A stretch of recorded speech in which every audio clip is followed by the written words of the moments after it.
Assalamualaikum warahmatullahi wabarakatuh. Kami dari kelompok 3 akan mempresentasikan tentang studi fikih dengan pendekatan komparatif, yaitu yang beranggotakan saya, Hamidatul Amalia, 2 Lukman Al-Habib, yang ketiga Fatma Lailatul Sabila.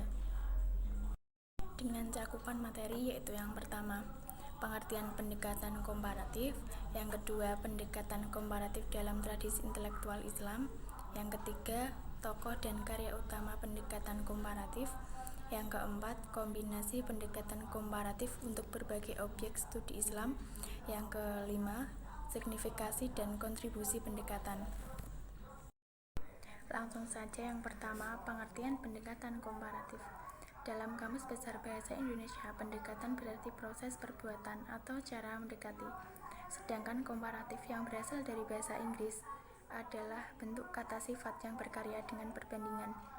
Komparatif merupakan kata yang diadopsi oleh bahasa Indonesia dari bahasa Inggris, yakni komparatif, yang ternyata berasal dari bahasa Latin, yakni comparativus, yang berarti kemampuan menggunakan metode untuk mengetahui persamaan atau perbedaan yang ditentukan dengan pengujian secara simultan dari dua hal atau lebih. Pengertian komparasi yang lebih luas dan sistematis dikemukakan oleh William Paden, yakni bahwa komparasi adalah studi terhadap dua objek atau lebih dalam pengertian faktor yang sama, suatu faktor yang sama di mana ia terkait secara baik dengan persamaan ataupun perbedaan antara objek-objek eksplisit dan implisit. Yang kedua yaitu pendekatan komparatif dalam tradisi intelektual Islam. Praktik metode komparatif tersebut selalu muncul di kalangan intelektual, baik dalam hal, bentuk, dan sifatnya. Unsur komparatif dalam pengkajian Islam ada 5. Yang pertama, adanya banyak pendapat dalam berbagai disiplin ilmu. Yang kedua, adanya berbagai macam keahlian dan orang-orang yang ahli. Yang ketiga, adanya madhab-madhab. Yang keempat, adanya takrif. Yang kelima, adanya berbagai keyakinan. 3 tokoh dan karya utama pendekatan komparatif. Dalam perbandingan mazhab fikih, 1. Badai As-Sanai oleh Imam Alauddin Abi Bakar, 2. Bidayah Al-Mujtahid wa Nihayah Al-Muqtasid oleh Ibnu Rusdi, 3. Majmu' Asy-Syarah Al-Muhazzab karya Imam An-Nawawi, 4. Al-Mughni karya Ibnu Muqaddamah.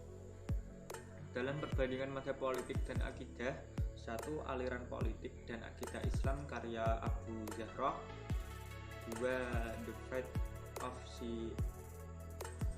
Islam oleh Muhammad Ridho Al-Muzaffar, 3. Al-Milal wa An-Nihal.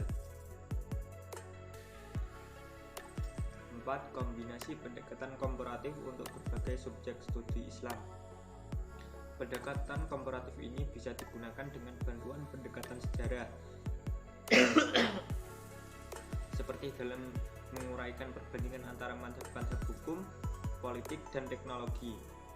Untuk kajian ini, perbandingan yang berbau sosial atau untuk mendapatkan fakta perbandingan sosial, maka tentu saja pendekatan komparatif ini harus dikombinasikan dengan pendekatan sosiologis. Kajian yang menggunakan pendekatan komparatif dengan sosiologis akan menghasilkan sebuah kajian perbandingan universal yang berobjek kepada masyarakat atau berbau sosial, bukan individual. Pendekatan komparatif atau kombinasinya bisa digunakan untuk mendekati berbagai objek studi Islam, yaitu sebagai objek kajian studi Islam pada tiga tingkatan, yaitu sumber, pemahaman, dan pengalaman. 5. Signifikansi dan kontribusi pendekatan normatif dalam studi Islam. 1. Pengertian studi Islam. Studi Islam atau di barat dikenal dengan istilah studis, secara sederhana dapat dikatakan sebagai usaha untuk mempelajari hal-hal yang berhubungan dengan agama Islam. Di kalangan umat Islam, studi keislaman bertujuan untuk memahami dan mendalami serta membahas ajaran-ajaran Islam agar mereka dapat melaksanakan dan mengamalkannya dengan benar. Sedangkan di luar atau di kalangan umat di luar kalangan umat Islam. Studi keislaman bertujuan untuk mempelajari seluk-beluk agama dan praktik-praktik keagamaan yang berlaku di kalangan umat Islam yang semata-mata sebagai ilmu pengetahuan atau Islamologi. 2. Signifikansi studi Islam. Situasi keberagaman di Indonesia cenderung menampilkan kondisi keberadaan yang legalistik, formalistik. Agama harus dimanifestasikan dalam bentuk ritual formal sehingga muncul formalisme. Keagamaan yang lebih mementingkan moral dan etika yang bertujuan membebaskan manusia dari kebodohan, keterbelakangan, dan kemiskinan. Menurut Mubarak, mengatakan bahwa kesalahan kita sebagai umat Islam di Indonesia adalah mengabaikan agama sebagai nilai etika dan moral yang relevan bagi kehidupan manusia sebagai makhluk yang bermartabat dan berakal budi. Karena itulah kita tersentak ketika temuan memperlihatkan kepada dunia sesuatu yang sangat ironi. Sekian dari kelompok kami. Wassalamualaikum warahmatullahi wabarakatuh.